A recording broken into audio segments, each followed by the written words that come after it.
Okay, my phone memory filled up and I lost a lot of footage, footage that was covering some of the thoughts I was going over after I had closed my trade.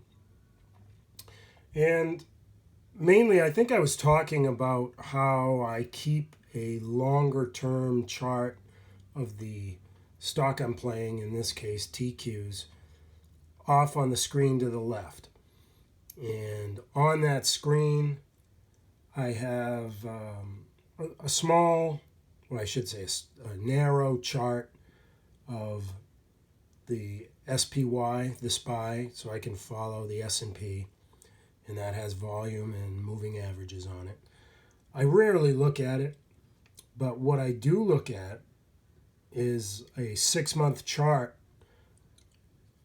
including moving averages and volume and RSI on the stock I'm playing at the time. It's a 24-inch monitor. Also on that, excuse me, also on that monitor I have my, I guess you'd call it my platform's order screen, or information about my orders, my fill prices, positions that I'm on now, and things that, and some history of the stocks I've been playing this year. But anyway, I hate to be too long-winded, but I was just making the point earlier that knowing your support and resistance lines, not only currently and over short term here on a 5-minute chart, but also on a 5-minute chart that goes back 6 months, so that you can compare where price is now to important price levels that date back longer time frames. Now, granted, it's harder to do that, especially with 5-minute charts, when you're playing stocks that are hitting new lows of the year or lows, long-term lows, where you've got nothing back there to compare it to.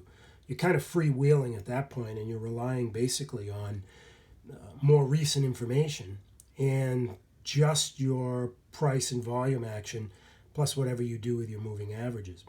So in any event, good trading means knowing where you are, knowing how to read momentum, and that's day trading or it's longer term trading.